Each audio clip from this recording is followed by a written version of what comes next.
অভিযোগের কোনো শেষ নাই এবং ন্যায্যতেই অনেক অভিযোগ এবং বিশৃঙ্খলা কাজের চেষ্টা করেছি যেগুলো সুশৃঙ্খল করা যায় কিনা, যে সমস্ত সার্ভিস পাওয়া যাচ্ছিল না সেগুলো পাওয়া যায় কিনা।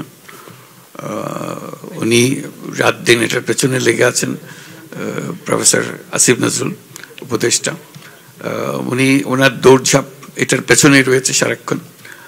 আমরা প্রথম দেখলাম যে অনেকগুলো পাসপোর্ট রিনিউ হওয়ার জন্য দেশে বসে আছে, বছরের পর বছর, মাসের পর মাস। এটাও বুঝলাম না বসে থাকবে কেন। তখন আমি চাইলাম সব এম্বাসি থেকে তালিকা আনার জন্য কতগুলো পাসপোর্ট কী কারণে বসে আছে। আমি একটা সময় নির্দিষ্ট করে দিলাম, 1 মাসের মধ্যে সমস্ত কিছু আপডেটেড করে ফেলতে হবে, এটা রিনিউ করতে হবে। এবং রিনিউ করার সময় আর মেশিন রিডেবল পাসপোর্টের দিকে যাব না, পাসপোর্টের দিকে যাব। প্রথম অভিযোগ হলো যে স্যার এটা পারা যাবে না, আমাদের ক্যাপাসিটি নাই। আমি যে ক্যাপাসিটি না থাকলে ক্যাপাসিটি বাড়ান, কিন্তু কাজটা করতে হবে। তো তারাও খুব আমার জোর জার দেখে তারাও খুব সিরিয়াসলি নিল। দেখলাম যে মাসখানিকের মধ্যে সব পরিষ্কার করলো, প্রত্যেকটা এম্বাসিতে এটা হলো। আমাদের এটা কিভাবে করলেন বলে রাত দিন তারা পরিশ্রম করছে এবং তাদেরকে ধন্যবাদ জানাই যে দিন হয়নি, এখন রাত দিন পরিশ্রম করে অল্প সময় করে দিয়েছে। চাইলে যে করা যায় এটার প্রথম প্রমাণ পেলাম যে এটা এমন কোনো অসাধ্য কিছু ছিল না। অনেক রকম ব্যাখ্যা দিচ্ছিল আগে, ওই ব্যাখ্যাগুলো উত্তরণ করে তারা নিজেরা এটা সমাধান করে এটা বের হয়ে গেছে। পরবর্তীতে চেষ্টা করছি যাতে এটা ব্যাকলগ না হয়। এখন আবার শুনছি যে ব্যাকলগ হতে আরম্ভ করেছে, এটার কোনো সুরাহা পাইতেছি না। প্রথম চেষ্টা করলাম পাসপোর্ট ইত্যাদি করার মধ্যে বিলম্বের কারণটা কি, বুঝালো যে এটা সরকারের নিয়মে এগুলো হয়। কারণটা হলো পুলিশ ভেরিফিকেশন লাগে। তো আমার প্রথম কাজ হয়তো মনে আছে আপনাদের, পুলিশ ভেরিফিকেশন বন্ধ করে দিলাম। পুলিশ ভেরিফিকেশন পাসপোর্ট করতে হলে পুলিশ ভেরিফিকেশন লাগবে না। প্রথম বললো যে না এটা পারা যাবে না ইত্যাদি ইত্যাদি। তা বললাম যে একবার করে ফেলি, তারপর দেখি কি অসুবিধা কি হচ্ছে। আমার ব্যাখ্যাটা ছিল এই যে বাংলাদেশে আমি জন্মগ্রহণ করেছি, আমি বাংলাদেশি নাগরিক, আমার পরিচিতি দেওয়ার দায়িত্ব সরকারের। পাসপোর্ট আমার পরিচিতি, কাজে এখানে আমি যদি অপরাধ করে থাকি তাহলে পুলিশ আমাকে ধরবে, পাসপোর্ট আমাকে ধরতে পারবে না। পাসপোর্টের কাজ হলো যে আমার পরিচিতিপত্রটা তাকে দিতে হবে, যেহেতু আমি দেশের নাগরিক। কাজে আমি যখনই এনআইডিটা দেবো আমাকে পাসপোর্ট দিতে সরকার বাধ্য, যেহেতু আমি দেশের নাগরিক। কাজে ওই অর্থে বললাম যে এটা পুলিশ ভেরিফিকেশন। যদি কোনো অপরাধ থাকে সে ব্যাপারে তার সঙ্গে অন্য যাদের সঙ্গে অপরাধীর সঙ্গে ব্যবহার করেন তার সঙ্গে সে ব্যবহার করবেন, কিন্তু যতক্ষণ অপরাধী হিসেবে সে প্রমাণিত না হয় তার এই পাসপোর্ট নেওয়ার সুযোগ দিতে হবে। তো যাই হোক, সে পাসপোর্টের সেই ঝামেলাটা গেল। তারপরে এখন থেকে কাউকে আর পুলিশ ভেরিফিকেশনে যেতে হয় না। দেখলাম যে এরপরে 9 মাস বছর বসে আছে, পাসপোর্ট পাচ্ছে না, পুলিশ ভেরিফিকেশন আসছে না বলে রাতারাতি হয়ে যেতে আরম্ভ করলো। সব রাতারাতি পাসপোর্ট পুলিশ ক্লিয়ারেন্সের অনুপস্থিতিতে এটা হতে আরম্ভ করলো। তো ভালো লাগলো যে এটা পারা গেল জিনিসটা করার জন্য। আরেকটা হলো যে এখানে মেশিন রিডেবলের জন্য যন্ত্রপাতি নাই। আমি বললাম যন্ত্রপাতি নিয়ে যান, ওখান থেকে যন্ত্রপাতি দিয়ে করেন। আরেকটা হলো অনলাইন পাসপোর্ট করার কথা। আমি যে অনলাইন পাসপোর্ট যদি করতে পারে তাহলে তো সব বিদেশিদের জন্য অসুবিধা নেই, তারা ঘরে বসেই তো এটা করে ফেলতে পারবে। কাজে এই বিতর্ক এখনো চলছে, এখনো এটার ফয়সলা করতে পারিনি। অল্প কিছু ফয়সলা হয়েছে, কিন্তু এই যে একদম সঙ্গে সঙ্গে করে দেবে এটা এ পর্যন্ত অন্তত অ্যাপ্লিকেশনটা করার জন্য আমরা সুযোগ দিচ্ছি। আমরা নাগরিক সেবা বলে একটা আলাদা বেসরকারি প্রতিষ্ঠান সৃষ্টি করেছি। তার কাছে গেলেই পয়সা দিলে সে আপনার এনআইডি, পাসপোর্ট, অন্যান্য যতগুলো সরকারি দলিল দস্তাবেজ, জমির দাখিলা বা যা যা দরকার হয় এগুলো ওখান থেকে নিতে পারবে। এখানেও বারে বারে প্রতিবন্ধকতা আসছে যে এটা ছাড়া এটা হবে না, এটা ছাড়া ওটা হবে না, কিন্তু কিছু কিছু কাজ শুরু হয়ে গেছে। তো এটা আপনাদেরটা ধরতে গিয়ে দেশের লোকের জন্য একই সঙ্গে কাজটা করা যাচ্ছে বলে আমি খুব আনন্দিত যে এটা আমরা ধাক্কাধাক্কি করার পরে এটা কিছু দূর অগ্রসর করতে পেরেছি এবং আশা করি ভবিষ্যতে এটা খুবই সহজ জিনিস হয়ে যাবে। মালয়েশিয়ার ব্যাপারে বারে বারে প্রশ্ন আসছিল। দায়িত্ব গ্রহণের পর থেকেই মালয়েশিয়ার এই সমস্যা যে তারা অনেকজন 18,000 শ্রমিক প্লেনে উঠতে পারেনি, তার এক্সপায়ার করে বা কি কারণে কাট অফ ডেট ছিল, আসতে পারেনি। কাজে এটা খুব খারাপ লাগলো। এরপর পরেই মালয়েশিয়ার প্রধানমন্ত্রী উনি আসলেন বাংলাদেশে। আমরা খুব আনন্দিত হলাম যে তিনি আসছেন আমাদেরকে দেশে প্রথমবারের মতো বাংলাদেশ এই অভ্যুত্থানের পরে একজন প্রধানমন্ত্রী বাংলাদেশ ভিজিটে আসছেন। 2 মাস পরে উনি এসেছিলেন 4 অক্টোবর বাংলাদেশে আসলেন। তো ওনাকে বললাম এই সমস্যাটার কথা, তিনি শুনে বললেন যে হ্যাঁ এরকম যদি থাকে আমরা নিশ্চয়ই এটা করে দেবো। এটার জন্য এই বিলম্বের জন্য সে প্লেন ধরতে পারে নাই, এটার জন্য তার বন্ধ হয়ে যাওয়ার কিছু না। এই যে 18,000 সেটা আজ পর্যন্ত চলছে, তার মধ্যে 8,000 বোধহয় যেতে পেরেছে না? বলো তো, একটু ব্যাখ্যা করে। আমি একটু বলি আপনাদের। প্রথমে তো বলেছিল 18,000, পরে যখন আমরা 18,000 ভেরিফাই করতে গেলাম দেখলাম 31 মের মধ্যে তাদের বাংলাদেশে আসার কথা ছিল 2024-এর। তো 31 মে পর্যন্ত তাদের তো ভিসা থাকতে হবে। তো আমরা স্ক্রুটিনি করে দেখলাম আসলে ভিসা ছিল 8,000 সামথিংয়ের। তো বাকিদের তো ক্ষেত্রে আমরা দাবি করতে পারি না। ওই 8,000 সামথিংয়ের থেকে আবার কেউ কেউ আপনার মালয়েশিয়ায় চলে আসছে 95 জন, আর 100 জনের মতো বিভিন্ন দেশে চলে গেছে। বাকি যারা আছে ওনাদের প্রসেস শুরু হয়েছে। এই মাসে প্রথম আমরা ইয়েটা পেয়েছি, রিকোয়ারমেন্টটা পেয়েছি অল্প সংখ্যক, কিন্তু এটা আমাদের এই 31শে ডিসেম্বরের মধ্যে ওনারা যতজন যেতে চায় ততজন আসতে পারবে এখানে।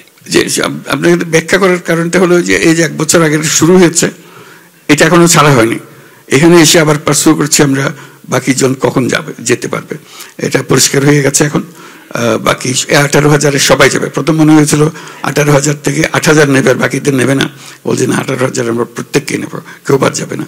কাজে এটা একটা আনন্দের সংবাদ। উনি এসেছিলেন বলে, উনি আমাদের প্রতি সহানুভূতিশীল ছিলেন বলে তখনই তাৎক্ষণিকভাবে উনি সিদ্ধান্ত দিয়েছিলেন, প্রেস কনফারেন্সে বলেছিলেন যে আমরা একটা ব্যবস্থা করবো, একটা না একটা ব্যবস্থা করবোই। উনি করছেন। আজকেও দীর্ঘ মিটিং হয়েছে ওনার সঙ্গে। আরো নানান বিষয়ে যাতে প্রক্রিয়া সহজ করা যায় এগুলো নিয়ে আমরা আলাপ করেছি। আশা করি এই মালয়েশিয়ার যে সমস্ত সমস্যা এখানে জমা হয়ে আছে সেই জমাট সমস্যাগুলোকে আমরা সংস্কার করে ফেলতে পারবো, পরিষ্কার করে ফেলতে পারবো। আরেকটা হলো যে প্রবাসী বাংলাদেশিরা যারা বিদেশে আছেন তাদের কন্ট্রিবিউশন, অবদান আমাদের অর্থনীতিতে। অর্থনীতির কি অবস্থা আপনাদের মনে আছে? ব্যাংক খালি, যত টাকা পয়সা আছে খালি করে নিয়ে গেছে। দায় দেনার দায়িত্ব আমাদের উপর রেখে গেছে। এটা কিভাবে শোধ করা হবে, ফরেন এক্সচেঞ্জ রিজার্ভ তলানিতে পড়ে গেছে। এটা অর্থনীতি ঘুরে দাঁড়ালো, এই 1 বছরের মধ্যে অর্থনীতি ঘুরে দাঁড়ালো। এই কারণে ওই প্রবাসীদের এই রেমিটেন্সের অর্থ দিয়ে বাংলাদেশ উঠে দাঁড়ালো। আমি সকল প্রবাসীদের আজকে যারা এখানে উপস্থিত আছেন তারা এবং যারা উপস্থিত নাই তাদেরকেও একসঙ্গে আমরা তালে দিই, ধন্যবাদ জানাই। জাতির পক্ষ থেকে ধন্যবাদ জানাই। এটা না হলে জাতি সোজা হয়ে দাঁড়াবার কোনো উপায় ছিল না। এই টাকা দিয়ে আজকে আমরা মজবুত অর্থনীতিতে দাঁড়াতে পেরেছি। এটা মস্ত বড় একটা অবদান। এই অবদানের স্বীকৃতি হিসাব আমাদেরকে সেটা করতে হবে। তো তাদের সুযোগ সুবিধাগুলো যাতে পায় সেগুলো করা, আইন শৃঙ্খলাগুলো ঠিক করা। এবার দেখেছেন আমরা যে এসছি এখানে ওনার দাওয়াতে, প্রধানমন্ত্রী আনোয়ার ইব্রাহিমের দাওয়াতে আমরা এসছি। আমরা প্রায় আমাদের ক্যাবিনেটের প্রায় অর্ধেক নিয়ে এসছি একসঙ্গে, যাতে করে প্রত্যেকের যেন বিষয়গুলো পরিষ্কার হয়ে যায়। কাজে আমি একা আসলে একটা জিনিস ব্যাখ্যা করতে পারতাম, আর তো গভীর জিনিস আমি পারতাম না, অত ডিটেলস আমার মনে নেই। আমরা বলছে চলো যত রকমের সমস্যা আছে ওনার সামনে আমরা বলবো, ওনাকে জানিয়ে রাখবো যাতে করে আমরা সমাধানগুলো পাই। এবং আজকে খুব মনোযোগ দিয়ে উনি শুনেছেন এবং আশ্বাস দিয়েছেন যে এগুলো সমস্ত কিছুই পরিষ্কার করে দেবেন। এবং তাকে আবার আমন্ত্রণ জানিয়েছি বাংলাদেশে আসার জন্য। সেটা আমরা তার সঙ্গে যোগাযোগ রাখবো। তিনি খুব আমাদের প্রতি সহানুভূতিশীল, যাতে আমরা এগিয়ে যেতে পারি কোনো বাধাবন্ধক ছাড়া। তার কাছে আমরা বিনিয়োগের কথা বলেছি, ব্যাপকভাবে মালয়েশিয়ান বিনিয়োগ বাংলাদেশে হোক। একটু আগে আমরা বিনিয়োগকারীদের সঙ্গে বৈঠক করছিলাম। মালয়েশিয়ার থেকে বড় রকম বিনিয়োগ আশ্বাস আমরা পেয়েছি। সেখানে আমরা যাতে করে এই বিনিয়োগের ধারা অব্যাহত রাখতে পারি তারাও চেয়েছে আমাদের সঙ্গে কাজ করার জন্য। কাজে মালয়েশিয়া একটা এখন জটিল একটা পরিস্থিতির মধ্যে ছিল আমরা যখন এসেছি, এই জটিলতার থেকে আমরা মুক্ত করছি যাতে সবাই যে সহজভাবে এখানে ঢুকতে পারে, এখানে কাজকর্ম করতে পারে। এই যে ভিসা কি বলে মাল্টিপল ভিসা করে দিল, এটা একটা বড় রকমের সাহায্য আমাদের জন্য। আমরা সার্বিকভাবে বাংলাদেশের পরিস্থিতি আপনাদের দোয়ায় অনেক স্বস্তির জায়গাতে এসেছি। আমরা অর্থনৈতিক জায়গা থেকে আমরা স্বস্তির জায়গাতে এসেছি। সংস্কারের মাধ্যমে আমাদের সংবিধান সংস্কার, অন্যান্য আরো যত সংস্কার আছে সেগুলো নিয়ে সংস্কার কমিশনগুলো ছিল, তারা রাজনৈতিক দলগুলোর সঙ্গে ক্রমাগত বৈঠক করছে। আপনারা নিশ্চয়ই টেলিভিশনে দেখেন সেগুলো, যাতে করে আমরা সবাই একমত হতে পারি। এখন ঐক্যমতে পৌঁছার কাছাকাছি আমরা এসেছি। সে ঐক্যমত হয়ে গেলে আমরা একটা সনদ ঘোষণা করব। এই মাসের মধ্যে আশা করি সনদ ঘোষণা করতে পারবো। ইতিমধ্যে আমরা জুলাই ঘোষণা 5ই আগস্টে আমরা জুলাই ঘোষণা দিয়েছি। সারা জাতি একত্র হয়ে সব দলের নেতাদের নিয়ে আমি সংসদ ভবনের সামনে দাঁড়িয়ে এই ঘোষণা দিয়েছি। এখন অপেক্ষা করছে শুধু জুলাই সনদ। জুলাই সনদটা হয়ে গেলে বাংলাদেশের নিয়ম কানুন এবং শাসন কনস্টিটিউশনে যে সমস্ত পরিবর্তন আসবে এগুলোর সিদ্ধান্ত হয়ে যাবে। যতটুকু আমরা সবাইকে একমত করতে পেরেছি, আমাদের আশা ছিল অনেক বেশি করতে পারবো। এখনো ধারণা হচ্ছে না সেই পরিমাণ আমরা যেতে পারবো কিনা, সব দলকে একত্র করে আমরা যেতে পারবো কিনা। কিন্তু ইতিমধ্যে তাদের অগ্রগতি দেখে আমি নির্বাচন ঘোষণা করেছি। ফেব্রুয়ারি মাসে নির্বাচন হবে এবং তার মধ্যে একটা উল্লেখযোগ্য বিষয় হলো, সঙ্গে সঙ্গে আমার উল্লেখ করে দিয়েছি, প্রবাসীদের জন্য এবার ভোটাধিকার দিতে হবে। এবার তারা যেন ভোট দিতে পারে। এটা আমাদের একটা নতুন অভিজ্ঞতা হবে। আমরা যে যেখানে আছেন, আপনার যে যেখানে কর্মরত আছেন, সেখান থেকে আপনি যদি ভোটার হন, আপনার অনেক জিনিসের অভাব আছে, পাসপোর্ট রিনিউড হয় না বা কিছু একটা হয়েছে, কিন্তু ভোটার আপনি হবেন। ভোটার হবেন, আপনি ভোট দিতে পারবেন। যতক্ষণ পর্যন্ত বাংলাদেশের নাগরিক আপনি ভোট দিতে পারবেন। কাজেই সেটার ব্যবস্থা হয়েছে এবং ইলেকশন কমিশনের সঙ্গে আমাদের আলাপ আলোচনা হয়েছে। তারা আশ্বাস দিয়েছে যে তারা সমস্ত প্রস্তুতি দিচ্ছে যাতে এই ইলেকশনে যারা বাইরে আছেন, যারা প্রবাসী বাংলাদেশি যে যেখানে আছেন সেখান থেকে ভোট দিতে পারবে। কাজে আমরা এখন নির্বাচনের দিকে রওনা হয়েছি। আশা করি একটা সুন্দর নির্বাচন আমরা করতে পারবো। বাংলাদেশের একটা রূপান্তর হবে। আমরা 1 বছর শেষ করলাম সরকারের ইন্টারিম গভর্নমেন্টের, এই 1 বছর, তারপরে ফেব্রুয়ারি পর্যন্ত গেলে আমরা আশা করি সুন্দর একটা নির্বাচনের মাধ্যমে আমরা ক্ষমতা নির্বাচিত প্রতিনিধিদের কাছে সমর্পণ করতে পারবো। এই আমাদের আশা। আপনাদের সাহায্য এবং আপনাদের সহায়তা, আপনাদের যে অবদান, তাকে আমি বাহবা দিচ্ছি, অভিনন্দন জানাচ্ছি আপনাদের এই সহযোগিতার জন্য। আশা করি বাংলাদেশ এখন নতুন পথে যাত্রা হলো। আমরা নতুন বাংলাদেশের কথা বলছি। এই নতুন বাংলাদেশ বাস্তবে আমরা দেখে যেতে পারি। খুব তড়িৎ গতিতে যেন নতুন বাংলাদেশ গড়ে ওঠে। আপনাদের সহযোগিতায় একটা আবহাওয়ার সৃষ্টি হয়েছে নতুন বাংলাদেশ গড়ে তোলার। ছোট ছোট ছোট জিনিস বলে অনেক সময় নজরে আসেনি, বড় বড় জিনিসগুলো এখন নজরে আসবে। যে কনস্টিটিউশন রিফর্ম হয়ে গেলে বোঝা যাবে যে আমরা কোন দিক থেকে অগ্রসর হচ্ছি। আর আমরা অর্থনৈতিক দিক থেকে আমাদের দিকে সবাই অ্যাটেনশন দিচ্ছেন।